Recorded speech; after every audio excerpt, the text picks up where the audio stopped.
Good afternoon, students. Good afternoon, sir. Good afternoon, sir. Good afternoon sir. 2 minute wait करते हैं, फिर हम start करते हैं आज का अपना कंटेंट.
ओके, ऑलमोस्ट सब ज्वाइन कर चुके हैं जो भी वेटिंग रूम में थे, तो हम स्टार्ट करते हैं. किसी को डाउट है किसी भी टॉपिक के रिगार्डिंग, जिन्होंने पढ़ना स्टार्ट किया है तो वो पूछ सकते हैं स्टार्टिंग में.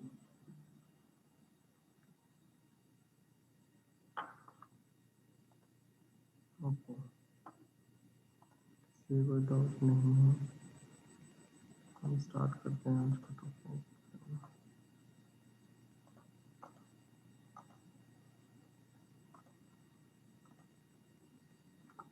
सबको स्क्रीन विजिबल है? Yes, sir. Yes, sir. Okay, आज जो है हम बेसिक पढ़ने वाले हैं Windows architecture, overview of Windows architecture. किसी को कोई नॉलेज है, prior knowledge regarding Windows architecture होता क्या है ये?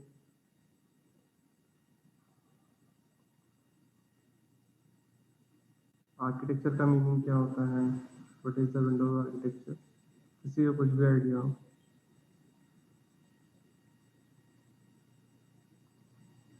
नथिंग. Okay, start. सिंपल सी बात करते हैं हम. विंडोज़ आर्किटेक्चर, विंडोज़ क्या है हमारे पास? ऑपरेटिंग सिस्टम है. हमने क्या किया, हमने लास्ट टाइम बात की थी किसकी? सिस्टम सॉफ्टवेयर की, एप्लीकेशन सॉफ्टवेयर की. सिस्टम सॉफ्टवेयर की जब हमने बात की थी तो उस टाइम पे हमने क्या बोला था कि डेवलपर के लिए सिस्टम सॉफ्टवेयर डेवलप करना कॉम्प्लेक्स होते हैं. रीजन बीइंग उसको विंडोज़ के आर्किटेक्चर और बेसिक जो फ्रेमवर्क है विंडोज़ का, उसकी नॉलेज होनी चाहिए ताकि वो क्या कर सके, विंडोज़ से जो हार्डवेयर है उससे क्या कर सके, रिलेट कर सके, कोऑर्डिनेट कर सके. ओके, विंडोज आर्किटेक्चर बेसिकली क्या है? जो भी ओवरव्यू है, आउटलाइन है फिर हमारे जो ऑपरेटिंग सिस्टम की, कि वो कैसे रिलेट कर रहा है, कौन कौन सी लेयर एग्जिस्ट करती है, कौन सी लेयर यूजर से इंटरेक्ट करती है, कौन सी लेयर हार्डवेयर से इंटरेक्ट करती है. तो जो बेसिक ओवरव्यू हमें प्रोवाइड करता है वो विंडोज आर्किटेक्चर प्रोवाइड करता है. Okay,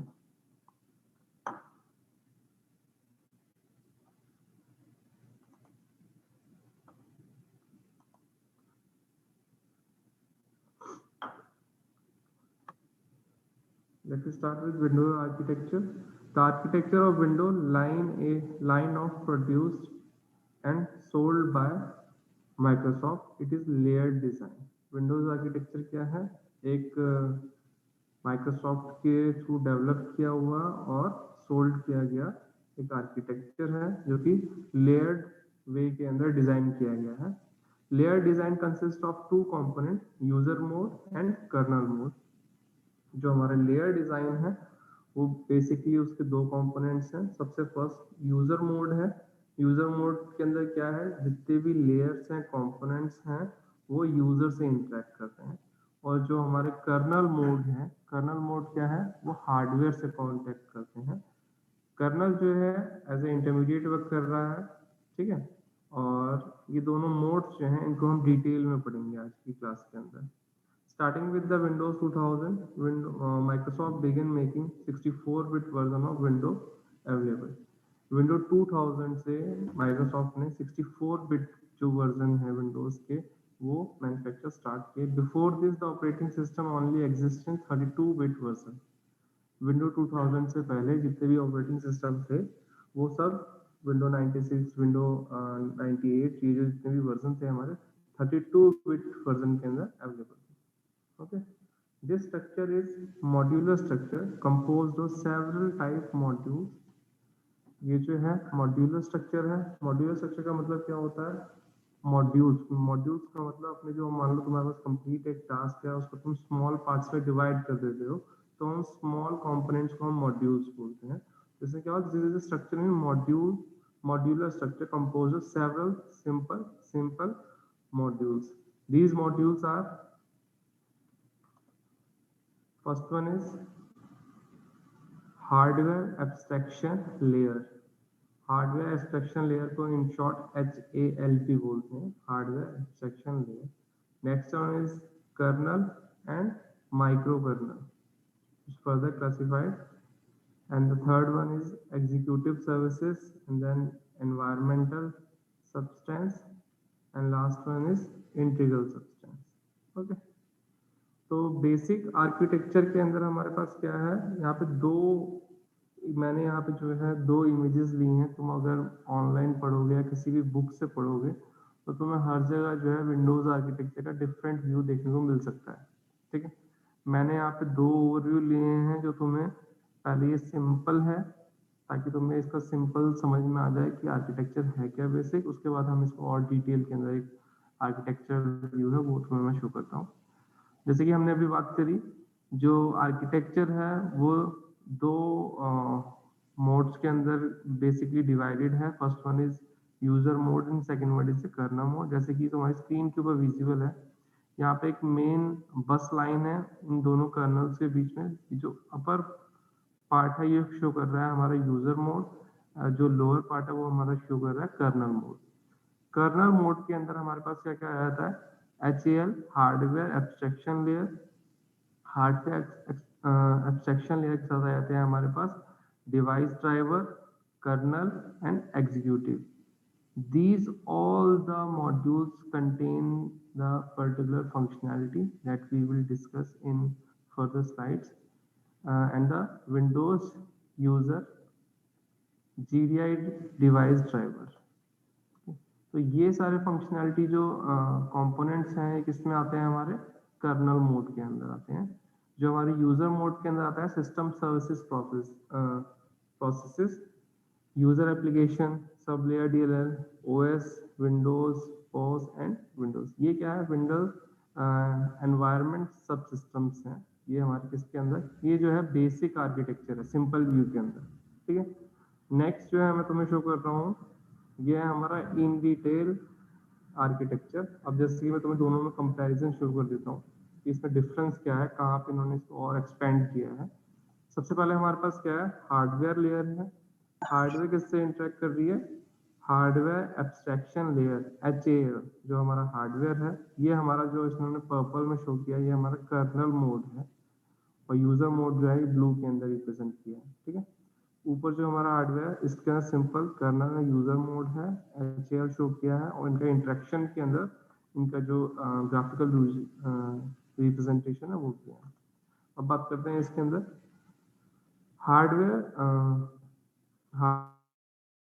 abstraction layer. Hardware abstraction layer जो है वो micro kernel and kernel mode driver से इंटरेक्ट करता है, और जो कर्नल है दोनों वो क्या करते हैं, एग्जीक्यूटिव सर्विसेज जो प्रोवाइड की गई हैं उनसे इंटरेक्शन होता है, और एग्जीक्यूटिव सर्विसेज जो हैं वो हमारे यूजर मोड से इंटरेक्ट करते हैं। एग्जीक्यूटिव सर्विसेज के अंदर क्या क्या आता है, हमारे input output manager, security services, IPC manager, virtual memory management, process management की जितने भी हमारी फंक्शनैलिटीज हैं ये हमारी कौन प्रोवाइड करते हैं, एग्जीक्यूटिव सर्विसेज प्रोवाइड करते हैं। फिर वही बात करते हैं हम यूजर मोड की। यूजर मोड के अंदर हमारे पास क्या है, इंटीग्रल सबसिस्टम है और इन्वायरमेंट सबसिस्टम है।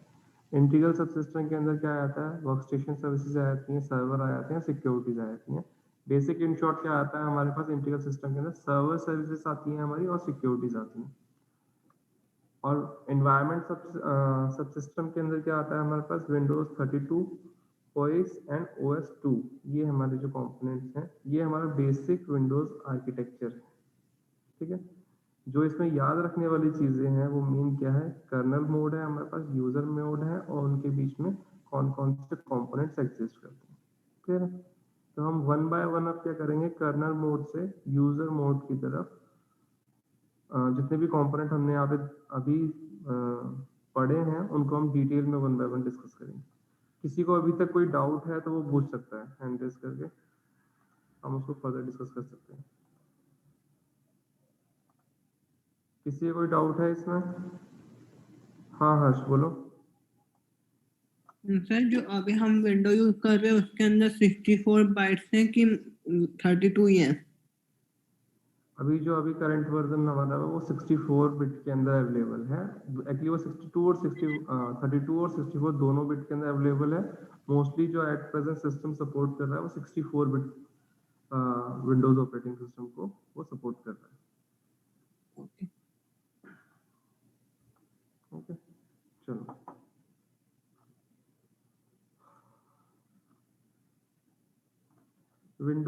modes of Windows operating system. Program and application run in Windows OS in two modes. First one is protected mode, जिसे हम kernel mode भी बोलते हैं। Kernel is known as hybrid kernel. The architecture comprise HAL, driver, microkernel, executive services. जो colonel है उसको हम hybrid colonel बोलते हैं क्योंकि इसके आर्किटेक्चर जो है वो कंपोज हुआ है किससे, HAL, drivers, microkernel, executive services के थ्रू। ठीक है, in kernel mode the executive code has complete and unrestricted access to the underline hardware. जो कर्नल मोड के अंदर जो एग्जीक्यूटिव कोड्स हैं उनको फुल एक्सेस होता है, अनरिस्ट्रिक्टेड एक्सेस, जो कि डायरेक्टली कम्युनिकेट कर सकते हैं हार्डवेयर से। It can execute any CPU instruction and reference any memory addresses. ये कर सकते हैं किसी भी CPU इंस्ट्रक्शन को डायरेक्टली एग्जीक्यूट कर सकते हैं और मेमोरी के अंदर उसको रेफरेंस के थ्रू कर सकते हैं मेमोरी एड्रेस। यहाँ पे जो मेमोरी की बात हो रही है वो हमारी मेन मेमोरी के अंदर हो रही है। तो मेन मेमोरी के अंदर किसी को भी रेफर कर सकता है जो कर्नल मोड है, कर्नल मोड के अंदर। क्लियर है? Next one is the user mode. Program and subsystem in the user mode are limited in terms to what system resources they have access. जो यूजर मोड है उसके अंदर programme और subsystem जो user mode है वो limited है, जो सिस्टम रिसोर्सेज हैं उनको जो एक्सेस है वो लिमिटेड है, डायरेक्टली हार्डवेयर से कम्युनिकेशन नहीं होता है। ठीक है, कम्युनिकेशन किससे होता है, कम्युनिकेशन होता है HAL से या फिर एग्जीक्यूटिव सर्विसेज से। एग्जीक्यूटिव सर्विसेज जो है कम्युनिकेट करती है HAL से, और HAL जो है वो डायरेक्ट कम्युनिकेट करता है किससे, हार्डवेयर कंपोनेंट से। In user mode the executive code has no ability to directly access hardware or reference memory. जो यूजर मोड के अंदर जो एग्जीक्यूटिंग कोड है उसके पास एबिलिटी नहीं होती है या फिर परमिशंस प्रोवाइड नहीं होती है कि वो डायरेक्टली हार्डवेयर या रेफरेंस मेमोरी को क्या कर सके, कोऑर्डिनेट कर सके। Running code in user mode such must delegate to the system APIs to access hardware और द मेमोरी। जो रनिंग कोड होता है यूजर वो डेलीगेटेड सिस्टम API के थ्रू एक्सेस करता है हार्डवेयर को और मेमोरी को। Due to the protections afforded by the this sort of isolation, crashes in user mode are always recoverable।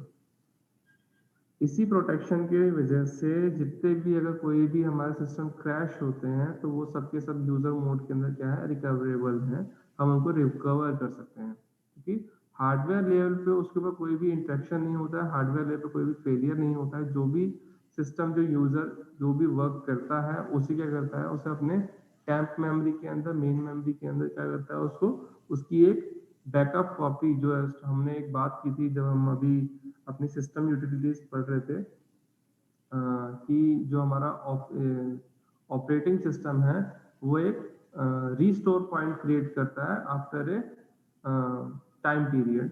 जैसे कि जैसे तुमने विंडोज इंस्टॉल किया तो उसके अंदर क्या होता है, रीस्टोर पॉइंट क्रिएट होता है।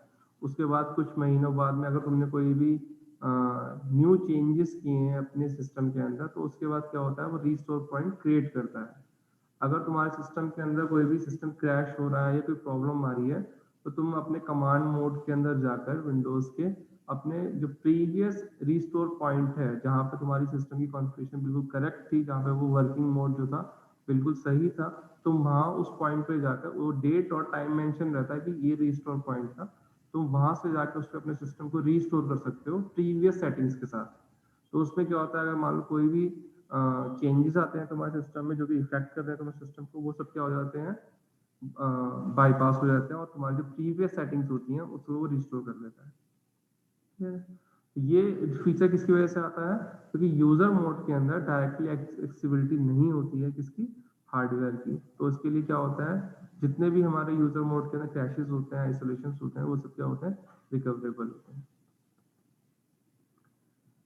नेक्स्ट इज द HAL, जिसके भी हम बात कर रहे थे, हार्डवेयर एब्स्ट्रैक्शन लेयर। ये जो हार्डवेयर एब्स्ट्रैक्शन लेयर है, ये जो सबसे लास्ट वाली है जो कि हार्डवेयर से डायरेक्ट रिलेट करती है, ये हमारी होती है HAL, हार्डवेयर एब्स्ट्रैक्शन लेयर। होती क्या है, इसलिए यूज करते हैं, HAL is a layer between the physical hardware of the computer and the rest of the operating system. जो हमारी हार्डवेयर एब्स्ट्रैक्शन लेयर है, ये क्या करती है, फिजिकल हार्डवेयर, जो हमारे फिजिकल हार्डवेयर कंपोनेंट्स हैं कंप्यूटर के, और जो हमारा ऑपरेटिंग सिस्टम है, जो हमारे सॉफ्टवेयर सिस्टम सॉफ्टवेयर है, उसके बीच में क्या करते हैं, एज ए इंटरफेस वर्क करते हैं, as a intermediate layer work करते हैं।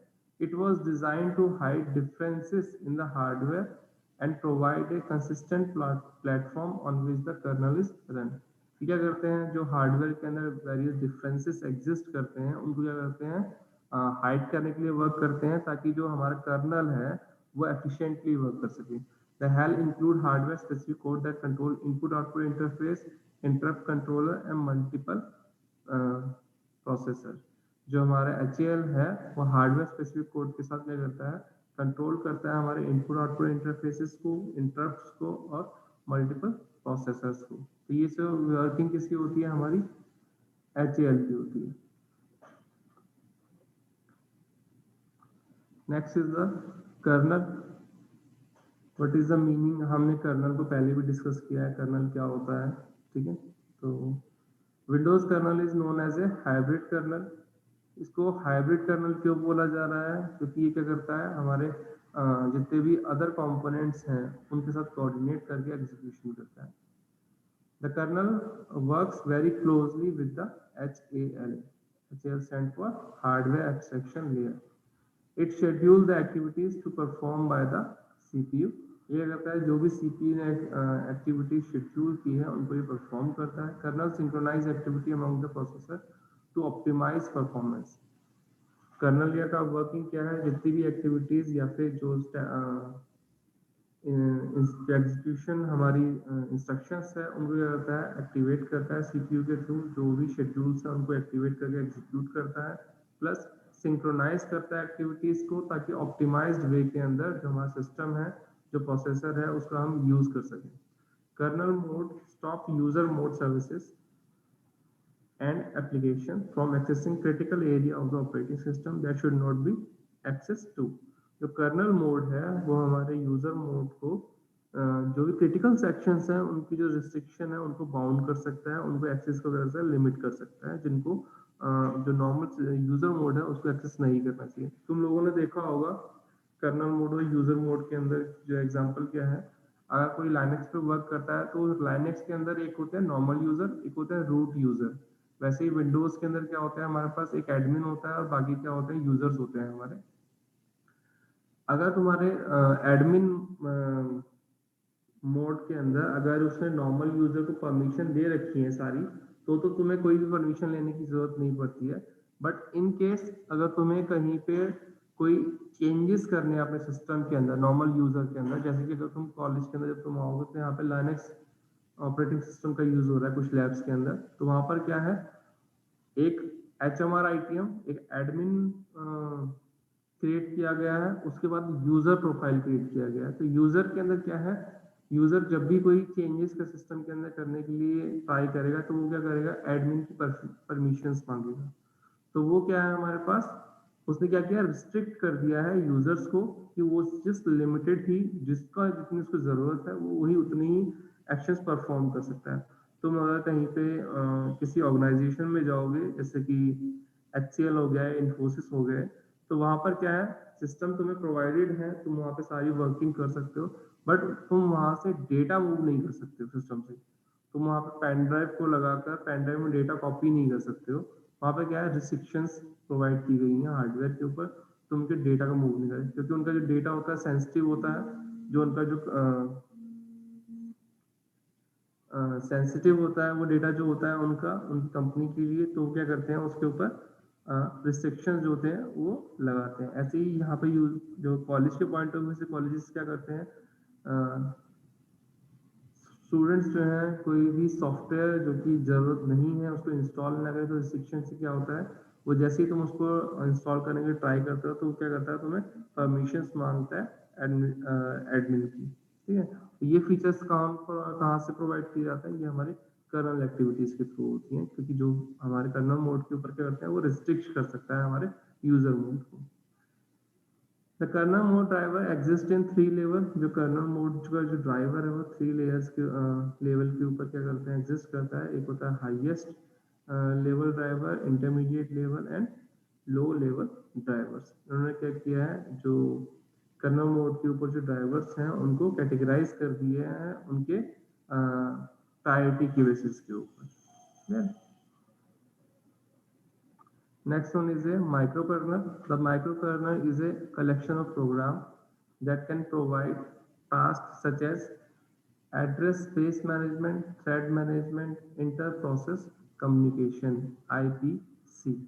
जो माइक्रोकर्नल है वो कलेक्शन ऑफ प्रोग्राम है जो कि एड्रेस स्पेस मैनेजमेंट का, एड्रेस स्पेस मैनेजमेंट क्या होता है, जितने भी सिस्टम के अंदर हमारे एड्रेसेस हैं, जो मेनली जितने भी डेटा हमारा एग्जिस्ट करता है वो नॉन सीक्वेंशियल वे के अंदर हम स्टोर करते हैं। तो नॉन सीक्वेंशियल वे के अंदर हमें डेटा को स्टोर करना है, तो उसके जो एड्रेसेस हैं जिनके थ्रू हम उन्हें कॉन्टैक्ट करते हैं, वो समय हमारे लिए क्या है, बहुत ही क्रूशियल है उनको मैनेज करना। तो यहाँ पे जो एक बहुत ही एसेंशियल टास्क है एड्रेस स्पेस मैनेजमेंट का, वो माइक्रोकर्नल के थ्रू होता है। थ्रेड मैनेजमेंट, थ्रेड क्या होते हैं, जितने भी हमारे टास्क होते हैं, जितने भी हमारे प्रोसेस होते हैं, तो फर्दर कैटेगराइज होते हैं। ईच थ्रेड जो है ईच प्रोसेस को क्या करते हैं, मेंटेन करती है। इसको जब तुम अगर जावा पढ़ोगे तो थ्रेड्स को तुम वहाँ पे और डिटेल के अंदर पढ़ोगे कि what is meaning of the thread. तो थ्रेड मैनेजमेंट जो है माइक्रोकर्नल के थ्रू क्रिएट किया जाता है। एंड इंटर प्रोसेस कम्युनिकेशन, कोई भी एक टास्क को हम क्या करते हैं, मल्टीपल थ्रेड्स के अंदर डिवाइड करके एग्जीक्यूट करते हैं, जिसको हम पैरेलल प्रोसेसिंग भी बोलते हैं। तो उसके अंदर जितने भी हमारे प्रोसेसेस हैं या फिर माइक्रो थ्रेड्स हैं, वो आपस में जो कम्युनिकेशन होता है वो हमारा होता है IPC के through, inter process communication.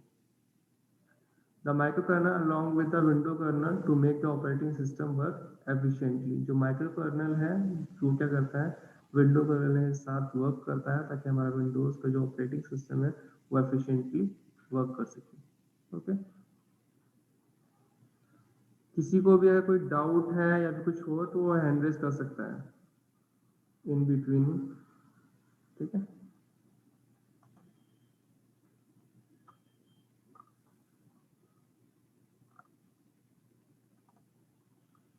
Four main responsibilities of kernel. Kernel की फोर मेन रिस्पॉन्सिबिलिटीज क्या है, thread scheduling, interrupt handling, low level process synchronisation and recovery after a power failure. Kernel का वर्क क्या है, थ्रेड क्या होता है, किसी भी प्रोसेस को अगर हम एग्जीक्यूशन स्टार्ट करते हैं, फॉर एग्जांपल मेरे पास एक टास्क है, टास्क क्या है, मुझे क्या करना है, स्टूडेंट मैनेजमेंट सिस्टम एक प्रोग्राम बनाना है। तो स्टूडेंट मैनेजमेंट प्रोग्राम के लिए मैं क्या करूँगा, उसके अंदर स्टूडेंट्स की जितनी भी एक्टिविटीज़ हैं उनको पहले डिवाइड करूँगा। उन डिवाइड को करने के बाद उनकी एक्टिविटीज़ को, जैसे कि सबसे पहले एक्टिविटी क्या है, स्टूडेंट की अटेंडेंस हो गई, उनके बाद उनके पास किस सेमेस्टर में है, उनके सब्जेक्ट कौन है, फैकल्टी कौन सी एलोकेटेड है, उस पर्टिकुलर सेमेस्टर के अंदर कौन कौन सी एक्टिविटी स्टूडेंट्स परफॉर्म कर रहे हैं, उनके इम्प्रूवमेंट क्या है, उनके एग्जाम्स क्या है। तो वो सब क्या है हमारे पास डिफरेंट डिफरेंट प्रोसेस हो गए। उन डिफरेंट प्रोसेस को हैंडल करने के लिए हम क्या करते हैं, डिफरेंट थ्रेड्स क्रिएट करते हैं। थ्रेड क्या होता है, जो कि एक पर्टिकुलर एक थ्रेड जो होता है प्रोसेस को एग्जीक्यूट करता है। तो जितने भी थ्रेड्स हैं उनको मेंटेन करने के लिए थ्रेड शेड्यूलिंग होती है। ऐसे ही जब हम ऑपरेटिंग सिस्टम शेड्यूलिंग पढ़ेंगे ओएस के अंदर डिटेल के अंदर, तो वहाँ पर हम शेड्यूलिंग पढ़ते हैं। तो यहाँ पे वो टॉपिक जो है, अभी हमें इन सब टॉपिक्स को इन डिटेल में नहीं पढ़ना है, क्योंकि अभी जस्ट हमें बेसिक ओवरव्यू लेना है। जैसे जैसे तुम आगे बढ़ोगे अपने बीटेक के अंदर सेमेस्टर के अंदर, तो तुम इसको ऑपरेटिंग सिस्टम जो बाकी जो सब्जेक्ट्स हैं उनके अंदर इन डिटेल पढ़ोगे, हर टॉपिक को, इन सबको। नेक्स्ट आता है हमारे पास इंटरप्ट हैंडलिंग। इंटरप्ट क्या होता है, सिंपल, कोई भी एग्जीक्यूशन प्रोग्राम का हो रहा है, किसी भी वजह से किसी भी इंटरप्ट की, चाहे वो इंटरनल हो, चाहे वो एक्सप्लिसिट हो या फिर इम्प्लिसिट हो, जिसकी वजह से एग्जीक्यूशन को ब्रेक या होल्ड किया जाता है, वो सब क्या होता है, इंटरप्ट होते हैं हमारे। फिर हमारे पास लो लेवल प्रोसेस सिंक्रोनाइजेशन होती हैं। प्रोसेस सिंक्रोनाइजेशन का मतलब क्या होता है, जब हम कोई पैरेलल एग्जीक्यूशन करते हैं तो वहाँ पे सिंक्रोनाइजेशन देखने को मिलता है हमें। वो किसके थ्रू होता है, कर्नल के थ्रू होता है। रिकवरी आफ्टर पावर फेलियर, जितने भी रिकवरी फीचर जो है वो हमारा कर्नल प्रोवाइड करता है। फिर ये हमारी क्या है, मेन 4 रिस्पॉन्सिबिलिटीज हैं कर्नल की। Next is executive services. अभी जब हमने ऊपर पढ़ा था अपना कर्नल मोड के अंदर, कर्नल मोड के अंदर जितनी भी एग्जीक्यूटिव सर्विसेज हैं जो कर्नल को प्रोवाइड की जाती है, तो एग्जीक्यूटिव सर्विसेज जो होती हैं वो एग्जीक्यूटिव सर्विसेज ही हमारे यूजर मोड के साथ रिलेट करती है, कोऑर्डिनेट करती है। Executive services which include the kernel and the HAL provide a set of common services that user can use. Executive services क्या है, हमारे कर्नल और एज के साथ कोऑर्डिनेट करके यूजर को कॉमन सर्विसेज प्रोवाइड करती है। This section interact with the input output devices, object management, process management, system securities. जो हमारा एग्जीक्यूटिव सर्विसेज है वो हमारे ये सब फीचर्स प्रोवाइड करती हैं हमें, object management, processor management, system management. Each group of services is managed by one of the component of executive services which are the following. जितनी भी ये सर्विसेज हैं इनको हर ईच सर्विसेज के लिए ईच कंपोनेंट जो है एग्जीक्यूटिव सर्विसेज के अंदर एग्जिस्ट करता है, क्योंकि फॉलोइंग फीचर्स को हमें प्रोवाइड करता है। तो वो फीचर कौन कौन से हैं, object manager, process manager, input output manager, virtual memory management, cache management, security, plug and play monitor, device driver manager. ये सारी सर्विसेज हमें कौन प्रोवाइड कर रहा है, हमारे प्रोवाइड कर रहा है एग्जीक्यूटिव सर्विसेज प्रोवाइड कर रही है।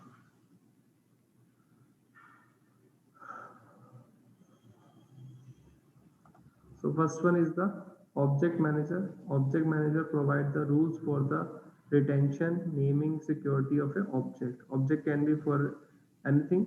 Object is a real life entity in basic terms of software engineering, but in terms of operating system, object is a file, folder or any thing we save in our computer system.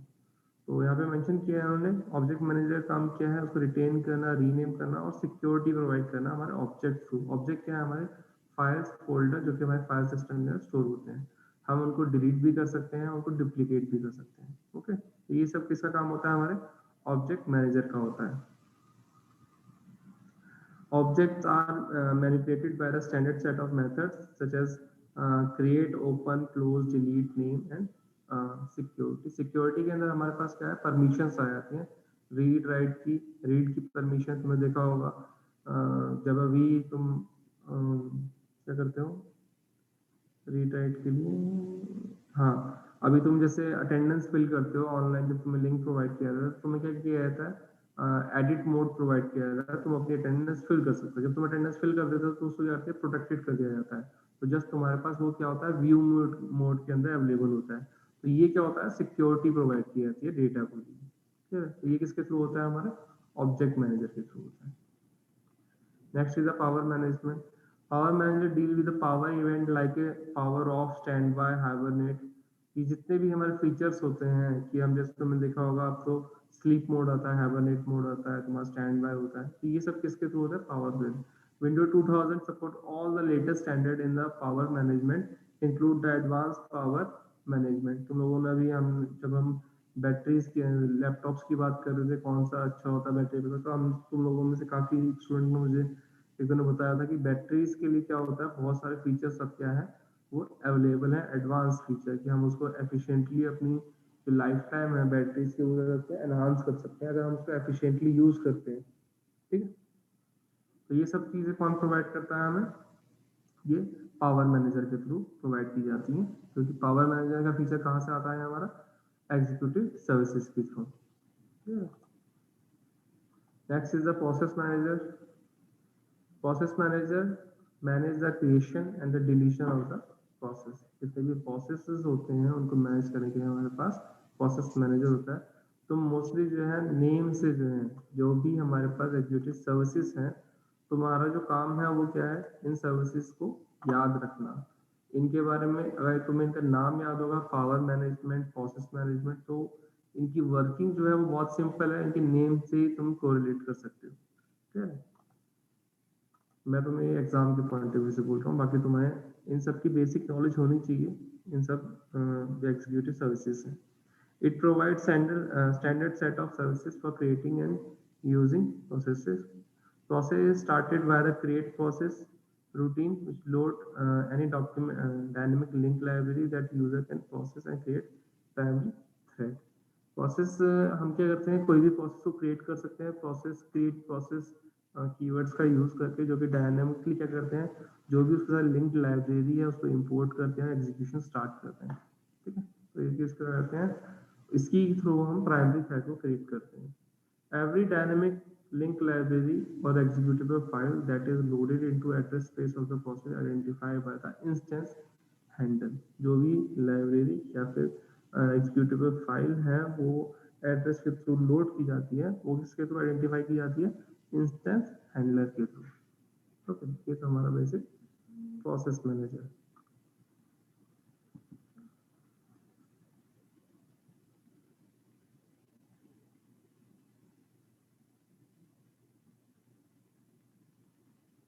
Okay, next is the input output manager. Input output manager हमारे पास, हमने input output operating system के अंदर काफी detail में drivers को पढ़ा है।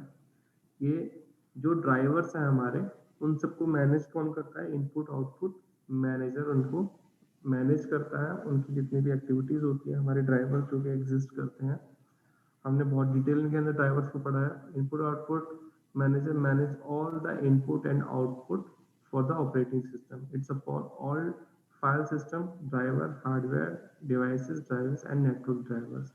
जितने भी हमारे इनपुट आउटपुट डिवाइसेस हैं उनको जो मैनेज कौन करता है? इनपुट आउटपुट मैनेजर करता है। ये क्या करता है? जितने भी हमारे ड्राइवर हैं, हार्डवेयर डिवाइसेस हैं, उन सबको सपोर्ट करता है। Input output manager provide a common interface that all drivers such as PAD, file system drive with allow the input manager communicate with all the driver in the same way without any knowledge of how the device they control actually work। जो हमारा input output manager है वो common interface provide किया करता है, जो भी हमारा सिस्टम फाइल सिस्टम ड्राइवर है और जो हमारे हार्डवेयर ड्राइवर्स हैं उनके बीच में, ताकि वो एफिशिएंटली तरह से रिलेट कर सके बिना इस नॉलेज से कि वो कैसे उसको एग्जीक्यूट करता है, वर्क करता है। क्लियर है? ये काम किसका रहता है हमारे पास? Input output manager. Next is the cache manager. Cache memory हमने पढ़ी है डिटेल के अंदर, हमने कैशे मेमोरी पढ़ी है, हमने ऑक्टेन मेमोरी को पढ़ा है। तो कैशे मैनेजर का काम क्या है? Cache manager is a part of the input output architecture. It handle caching for the entire operating system. जो कैशे मैनेजर है वो क्या करता है? एंटायर ऑपरेटिंग सिस्टम के लिए कैशिंग को हैंडल करता है। It is used to improve the performance of input output system. इसका काम क्या होता है? ओवरऑल परफॉर्मेंस को एनहांस करना। Instant of reading and writing directly to the disk, frequently used files are temporarily stored in the cache in the memory. Read and write operations are performed from those files in the memory। हमने जैसे कि पहले भी discuss किया था, cache memory का work क्या होता है? कैशे मेमोरी डायरेक्टली प्रोसेस से कम्युनिकेट करती है। अगर रीड और राइट ऑपरेशंस के जो भी हमें फ्रिक्वेंटली हमें यूज़ करनी है, हम फाइल्स को अपने टेम्परेली हम उसे कैशे मेमोरी में स्टोर करते हैं और वहाँ से उनका एग्जीक्यूशन करते हैं, जिसकी वजह से हम फास्ट प्रोसेसिंग देखने को मिलती है। Clear? Next is the Security Reference Monitor, security SRM in short, is responsible enforcing the access validation and audit generation policy defined by the local security subsystem. ये करता है जो हमारा सिक्योरिटी रेफरेंस मॉनिटर का काम क्या है, जो हमें एक्सेस वैलिडेशन प्रोवाइड करता है, वो हमारा सिक्योरिटी रेफरेंस मॉनिटर प्रोवाइड करता है।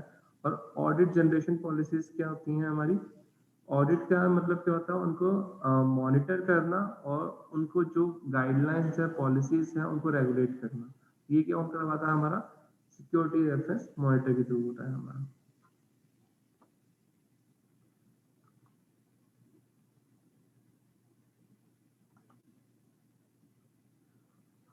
ये अभिनव स्टूडेंट तुम्हारी क्लास का है? सर भारद्वाज। सिर्फ अभिनव लिखा है। हाँ सर, हमारी क्लास का है। इसको इन्फॉर्म करो, अपना सीरियल नंबर लिखेगा तभी, और वैसे भी अब तो लेक्चर कंप्लीट हो चुका है, अभी एंट्री करना है। सर हाँ बोलो। सर मैक एड्रेस कभी चेंज हो सकता है? नहीं, मैक एड्रेस चेंज नहीं होता। क्या होगा? मशीन एड्रेस जो होता है वो मशीन के साथ ही आता है हमारा, जो भी पर्टिकुलर मशीन होती है हमारे पास। हर मशीन के ऊपर मल्टीपल मैक एड्रेस होते हैं, जो कि हर डिवाइस के साथ रिलेटेड होते हैं। हमारे पास जो नेटवर्क कार्ड होता है उसका मशीन एड्रेस अलग होता है, प्रोसेसर है उसका मशीन एड्रेस अलग होता है, बट ये सब चेंज नहीं हो सकता। ठीक है, उसके ऊपर हम सर जैसे प्रोग्राम लगा सकते तो अपना मैक एड्रेस चेंज कर सकते हैं ना? ये डेवलपर के थ्रू होता है, वैसे तो यूजर इसको चेंज नहीं कर सकता है। Okay, next is the plugin. Sir, excuse me, sir. Yes दीदी बोलो। Sir, if every device का IP एड्रेस अलग होता, आपने बोला कि जैसे हर कंपोनेंट का IP एड्रेस अलग होता है, तो साइबर डिपार्टमेंट जो होता है। IP एड्रेस अलग चीज है, मशीन एड्रेस अलग चीज है। हम यहाँ पे मैक एड्रेस की बात कर रहे हैं, मशीन एक्सेस कोड।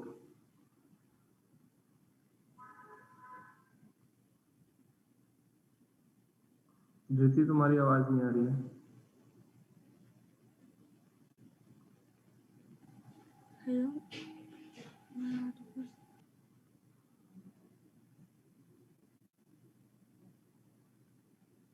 ठीक है दीदी, हम इसको लास्ट में डिस्कस करते हैं। हमारे 2 स्लाइड रह गए, हम इसे कंप्लीट कर लेते हैं पहले, फिर इसको डिस्कशन करते हैं।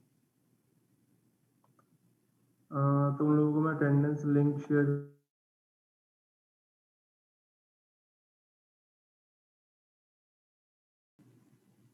तुम्हारी वो उसके अंदर सिलेबस कवर होगा। टॉपिक्स वाइज मैं तुम्हें ऐसे नहीं बता रहा, पेपर मैं नहीं बना रहा हूँ अभी। ओके जो भी हमने सिलेबस अभी पढ़ा है ना, या फिर मैंने तुम लोगों के साथ शेयर किया है, उससे बाहर कुछ नहीं आया था। सर, जो अभी हम पढ़ रहे हैं ये लिनक्स वाला, ये भी आएगा? बिल्कुल आएगा, तुम्हारे सिलेबस में है।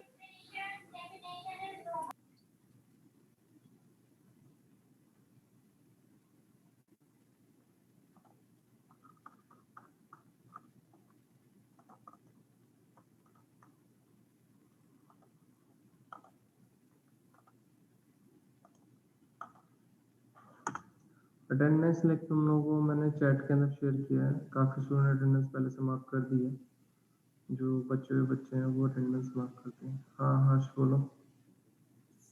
हाँ सर हाँ सर वो अटेंडेंस वाली शीट के अंदर वो हैवी ट्रैफिक दिखा रहा है, एरर दिखा रहा है, मार्क नहीं हो पा रही। द सीरियल नंबर 5 है, आप प्लीज मार्क कर दो। 2 मिनट रुक जाओ, इनको मार्क कर ओके लेने दो, अभी जितने हो रहे हैं, फिर उसके बाद मैं उनसे पूछ लेता हूँ। जैसे मेरा कहने का मतलब जैसे आपने फर्स्ट चैप्टर में एकदम वो लिमिटेड क्वेश्चन दिए थे जो असाइनमेंट में है वो कर लो आपने बोला था ना, तो उस टाइप से मैं कह रहा हूँ कि अगर कुछ वो क्वेश्चन पता चल जाता है कि किस टाइप से हैं तो मतलब इजी होता ना करने के लिए। फिर तो मतलब मैं तुम्हें एक असाइनमेंट दूं, तुम ये चाह रहे हो? मैं तुम्हें एग्जाम से पहले असाइनमेंट देना चाह नहीं रहा। नहीं असाइनमेंट मत दो, मतलब आप कुछ इंपॉर्टेंट क्वेश्चन जो है जो मतलब जो पेपर में आ सकते हैं वो आप गूगल क्लासरूम पर डाल दो। नहीं, ऐसा इम्पोर्टेंट ऐसा कुछ नहीं है।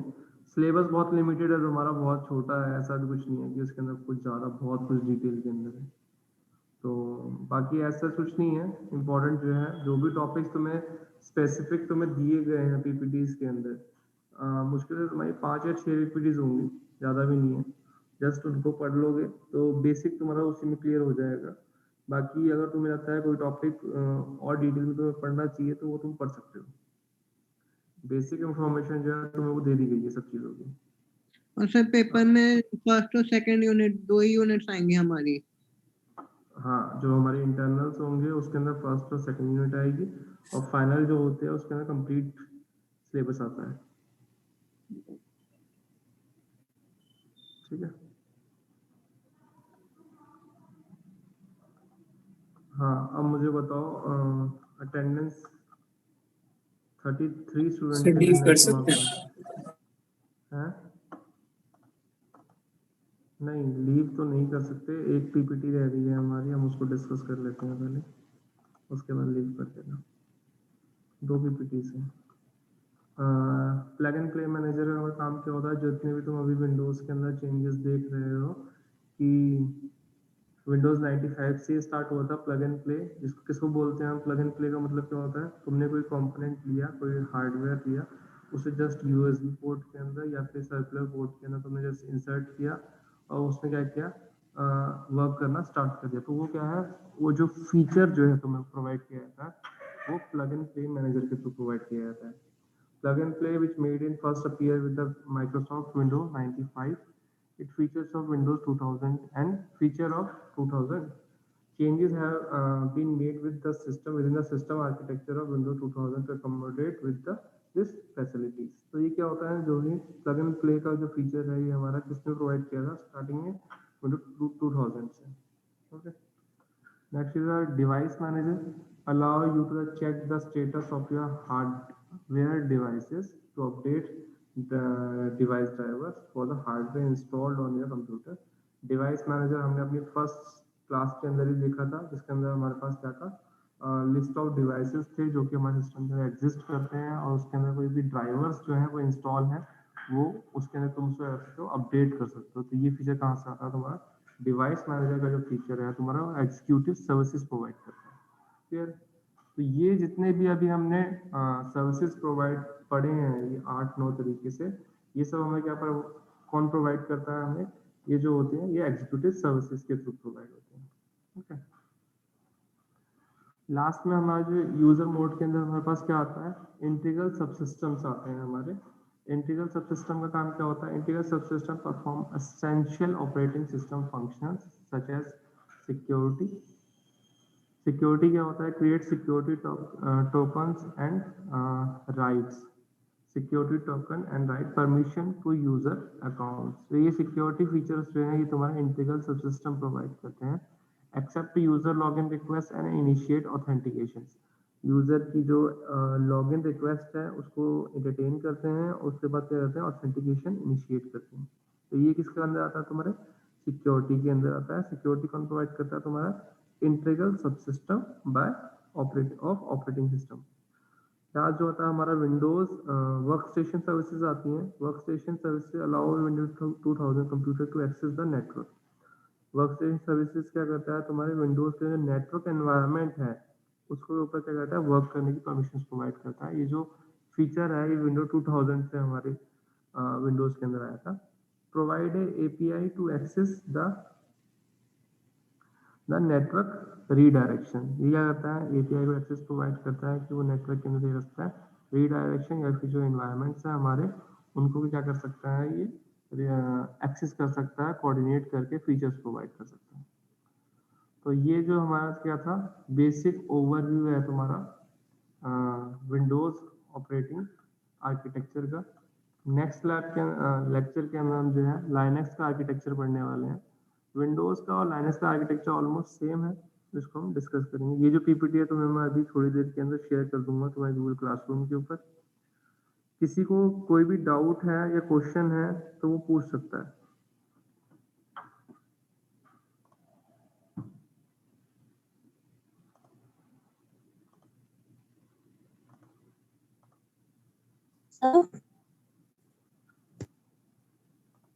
सर हाँ स्नेहा बोलो। सर हमारा पेपर पैटर्न होगा मतलब एफओसी का। अभी हम उन सब पे डिस्कस करेंगे। अभी तुम्हारे पेपर के लिए मैं अभी क्लास ओवर नहीं कर रहा हूँ, तुम्हारे पेपर के ऊपर डिटेल्स में डिस्कस करके जाऊँगा। अभी जो है दो काम है हमारे। सबसे पहले जो हमारा टॉपिक अभी कंप्लीट हुआ है उससे रिलेटेड किसी को डाउट है तो अपना वो बताओ मुझे पहले। अगर किसी को उसके रिलेटेड कोई डाउट नहीं है तो हम बात करेंगे अटेंडेंस को लेकर। अभी कुछ स्टूडेंट की अटेंडेंस जो है वो मार्क नहीं हुई है, ऑलमोस्ट 5 स्टूडेंट की अटेंडेंस मार्क नहीं हुई है। जो स्टूडेंट्स अभी प्रेजेंट हैं, मैं एब्सेंट स्टूडेंट्स के नाम बता रहा हूँ, ठीक है? तो तुम मुझे उसमें से बता देना जो प्रेजेंट हो, मैं उसकी अटेंडेंस मार्क कर दूंगा। प्रियांशु भारद्वाज, चैतन्य अरोड़ा, चैतन्य Yes, sir. present है? हाँ। चैतन्य, Yes, sir. ओके। पंकज, ऋषि मिश्रा, कुलदीप, जिशान, मान्या वर्मा, अनुराग शर्मा, शिवम सिंह, आकांक्षा, चंचल, दिव्या चौधरी, मुस्कान शर्मा, प्रियांशु टंडन, आरुषि गुप्ता, तक्ष राणा, सिद्धांत, राजीव गर्ग, प्रेजेंट सर सिद्धांत।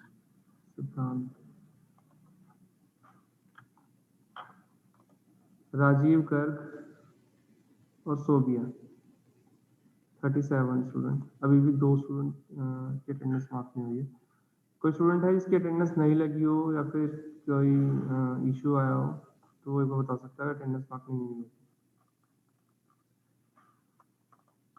ओके, तो ये कर सकते हैं हम attendance को।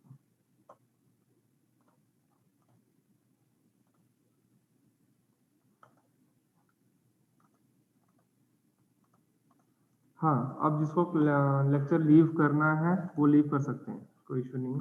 मेरी तरफ से क्लास ओवर है। हाँ, अब बताओ क्या क्वेश्चन है तुम्हारे रिगार्डिंग एग्जाम।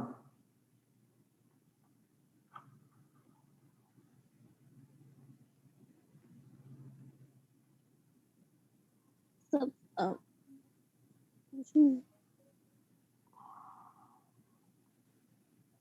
स्नेहा तुम्हारी आवाज नहीं आ रही है। सर वो पेपर पैटर्न पूछ रही थी बस मैं। अच्छा, क्वेश्चंस कैसे आएंगे मतलब?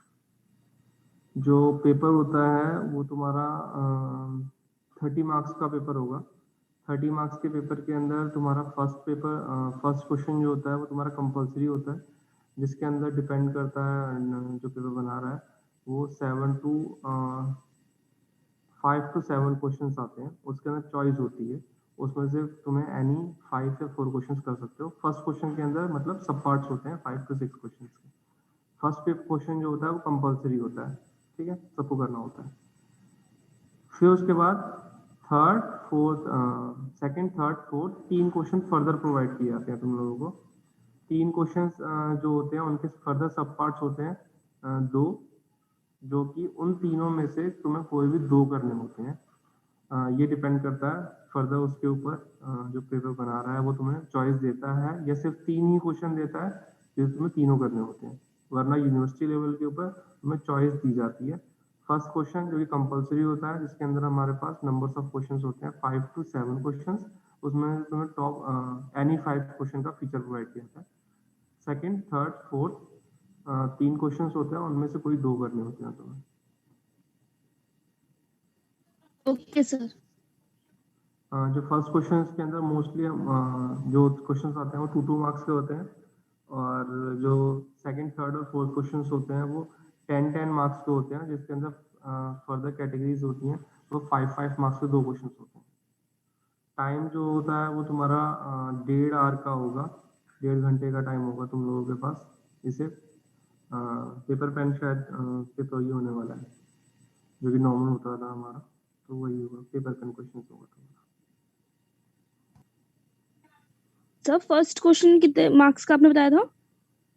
फर्स्ट क्वेश्चन जो होता है वो 10 मार्क्स का ही आता है। ओके सर, ठीक, थैंक यू सर। अगर मान लो 5 क्वेश्चन तुम्हें दिए गए हैं, 2 मार्क्स का ईच क्वेश्चन होगा, तो 10 मार्क्स के हो जाएंगे। 6, 7 to 8 क्वेश्चन होंगे, तो उनमें से तुम एनी 5 कर सकते हो। ठीक है, ओके सर। और किसी कोई और डाउट है? सर सर हर क्वेश्चन के बाद आप पीडीएफ बना के भेजने में लगेगी या आखिरी में? नहीं, पेपर एक साथ सबमिट होगा, तुम लोगों को 1.5 घंटे का टाइम दिया जाएगा, उसमें तुम पूरा पेपर कंप्लीट करोगे। पेपर कंप्लीट होने के बाद तुम लोगों को 10 मिनट का टाइम मिला है, ये अभी गाइडलाइंस आ जाएंगी वो। उस 10 मिनट के ना तुम्हें अपने गूगल क्लासरूम के ऊपर वो अपलोड करना है। Okay sir. सर जो पेपर है वो हम कोई भी मतलब शीट पे कर सकते हैं कि जैसे मतलब स्कूल में जो हमें शीट मिलती थी वो वाली शीट मंगवानी पड़ेगी? A4 साइज चलेगी, बाकी तुम्हें जो गाइडलाइंस है वो प्रॉपर से मिल जाएंगी क्या होंगी। बाकी A4 साइज तो हर केस में चलेगी। ब्लैंक A4 साइज शीट ले लो, उसके ऊपर तुम पेपर कर सकते हो। ओके, और किसी का कोई डाउट है? सर जो आपने पीपीटी शेयर कर रखी है वही आएंगे ना पेपर में? पीपीटी जो शेयर कर रखी है, कंटेंट उन्हीं में से आएगा, टॉपिक्स उन्हीं में से आएंगे, बट ओके सर। पीपीटीज जो है वो बेसिक ओवरव्यू देने के लिए तुम्हें और डिटेल में उनको पढ़ना होगा। कि मान लो तुम्हें 10 मार्क्स का कोई क्वेश्चन आया है और तुम्हें उसके अंदर उसके अकॉर्डिंग लिखना होगा, तुम्हें कंटेंट के बेसिस पे वो मार्क्स मिलते हैं। कितना इफेक्टिवली तुम अपना जो आंसर है वो डिलीवर करते हो। Okay sir. ठीक है, और सर मार्किंग के 5 पॉइंट मार्क्स की ऑफ व्यू क्वेश्चन में से कितना लेंथी आंसर 5 मार्क्स के क्वेश्चन में कितना लेंथी आंसर लिखना होगा? ये स्टूडेंट टू स्टूडेंट जो है वेरी करता है। कुछ स्टूडेंट जो होते हैं वो एक पेज के 5 मार्क्स में एक पेज के अंदर अपना जो आंसर है वो एफिशिएंटली लिख देते हैं। कुछ स्टूडेंट 3 पेज के अंदर ही उसे कंप्लीट, मतलब उनको 3 पेज में लिखते हैं वो। अब वो स्टूडेंट के ऊपर डिपेंड करता है। तो तुम्हें ये चीज़ इस तरीके से मैनेज करनी है कि तुम्हारी स्पीड कितनी है लिखने की, उसके बेसिस पे तुम उसे मैनेज करोगे। सर ये तो नहीं है, अगर पॉइंट्स करने लिखे 5 मार्क्स के क्वेश्चन जगह पॉइंट तो पॉइंट ही लिखे, ज्यादा मतलब आगे पीछे ना लिखे, पॉइंट ही लिखे कि जो क्वेश्चन में पूछा गया है वही लिखे, तो कोई दिक्कत तो नहीं होगी ना? मैं तुम्हें फाइनल के पॉइंट मैं जो तुम्हें बता रहा हूँ, मैं तुम्हें फाइनल के पॉइंट ऑफ व्यू से बता रहा हूँ। इंटरनल के अंदर तो मैंने ही चेक करने हैं पेपर, ठीक है। फाइनल के पॉइंट ऑफ व्यू से तुम जितना डिटेल के अंदर एक्सप्लेन कर सकते हो ना, उतना बेटर है। तो इंटरनल के पॉइंट ऑफ व्यू से मैं तुम्हें वही बोलूँगा, जितने डिटेल के अंदर तुम एक्सप्लेन कर सकते हो वो तुम करो। तो जितना अच्छे से लिखोगे, एक्सप्लेन कर पाओगे, तो तुम्हारे को उतना ही आंसर तुम्हारा क्लियर होगा। सर बट एक ऐसे वर्ड लिमिट बता दो, लाइक 5 मार्क्स में कितनी वर्ड्स होने चाहिए कुछ ऐसे। वर्ड लिमिट तो ऐसा कुछ नहीं है। 5 मार्क्स है तो तुम 2 पेज, 2 पेज मिनिमम, 1.5 से 2 पेज लेके चलो मिनिमम जो है। आंसर क्योंकि 2 तुम मार्क्स अगर के जो आंसर्स हैं 2 मार्क्स के अंदर तुम कितने 250 to 300 वर्ड्स सफिशिएंट रहते हैं।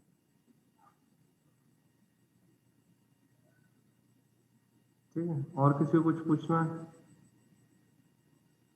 पेपर्स पे ये तो चलो ठीक है, पेपर्स तो देने ही हैं, सब कुछ करना ही है, बट अगर तुम लोगों को फ्यूचर के पॉइंट ऑफ व्यू से करना है तो तुम अपना जो प्रोफाइल है ना, मुझे तुम में से काफ़ी स्टूडेंट्स अभी जैसे कि क्लास खत्म हो चुकी है, टाइम ओवर हो चुका है, तुम में से अभी भी काफ़ी लोग यहाँ पे ज्वाइन हैं, ठीक है। तो अब मैं इनसे बात करना चाहता हूँ, तुम लोगों ने बीटेक क्यों ज्वाइन किया है, इंजीनियरिंग क्यों ज्वाइन की है, बीटेक क्यों करनी है, कोई मुझे इसका आंसर दे सकता है?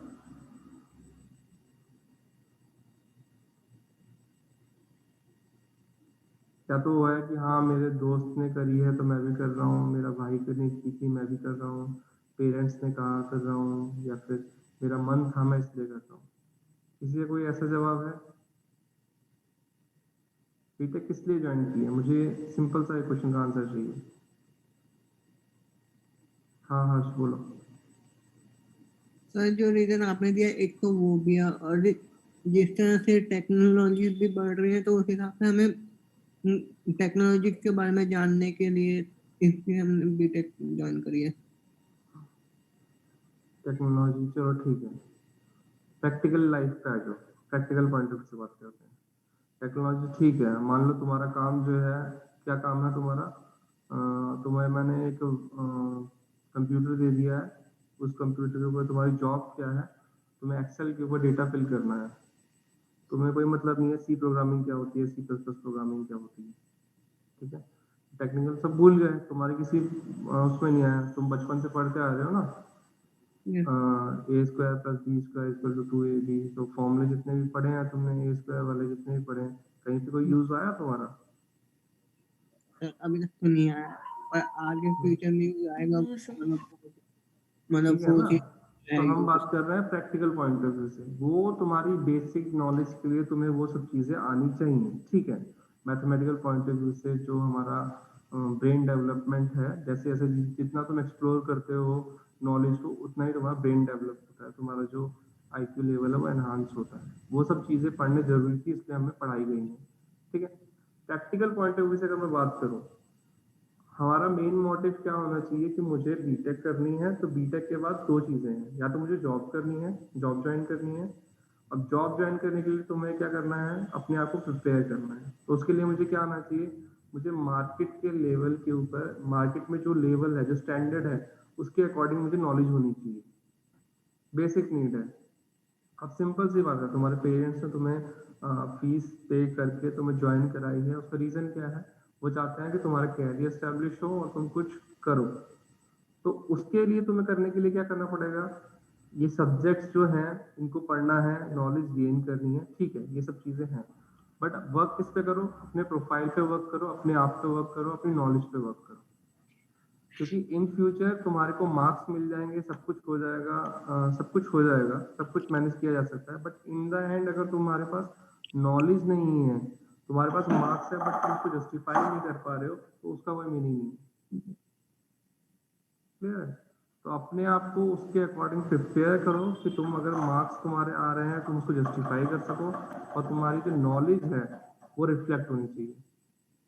तुम लोगों का वाइवा किस लिए लिया जाता है, ताकि तुम लोगों को जो पढ़ाया जा रहा है वो तुम एफिशिएंटली पढ़ के समझ पा रहे हो। एक होता है सब कुछ सुन लेना, आज के जो लेक्चर हुआ है ऑलमोस्ट उसमें सबने सब कुछ सुन लिया है, किसी ने कोई इनपुट नहीं दिया है, किसी का कोई रिस्पॉन्स नहीं आया, इसका मतलब मेरे एंड से क्या है, मैंने इतना अच्छा पढ़ा दिया है तुम लोगों को कि वो तुम लोगों को सब कुछ समझ में आ गया, किसी कोई डाउट ही नहीं है।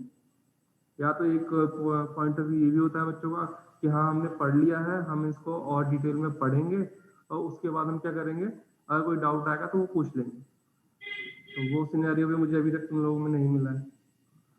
तो कोशिश करो, इसको पढ़ो, अपनी नॉलेज गेन करो और उसके बेसिस के ऊपर अपने जो प्रोफाइल है उसके ऊपर वर्क करो, ठीक है। तो आज के लिए इतना ही था मेरा इनपुट, फिर इसके ऊपर फर्दर बात करेंगे।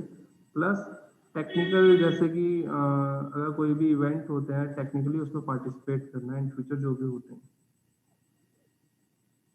टेक्निकली ग्रो करोगे, कैरियर खुद से ग्रो करेगा तुम्हारा। Sir, should we start learning programming? Yes, तुम्हें प्रोग्रामिंग स्टार्ट कर देनी चाहिए, बट बीटेक के टाइम के दौरान तुम्हें काफी लैंग्वेजेस तुम्हारे कोर्स के अंदर इंक्लूड है, तुम वन बाय वन वो सीखते जाओगे। जो कोर्सेज अवेलेबल नहीं है वो तुम ऑनलाइन उनकी क्लासेस के अंदर पढ़ सकते हो। जैसे So कि तुम should अगर we बीटेक, start? जैसे कि तुम ऑनलाइन अगर तुम आईपी यूनिवर्सिटी की साइट पे जाओगे तो वहां से तुम अपना सिलेबस डाउनलोड कर सकते हो। तो तुम्हारा पूरा 4 साल का बीटेक का जो सिलेबस है तुम्हें वो मिल जाएगा। तो तुम उस सिलेबस में ये देख सकते हो कौन कौन सी लैंग्वेज, सी प्लस प्लस, जावा और पाइथन, ये सब लैंग्वेज तुम्हें क्या है पढ़ाई जाएंगी।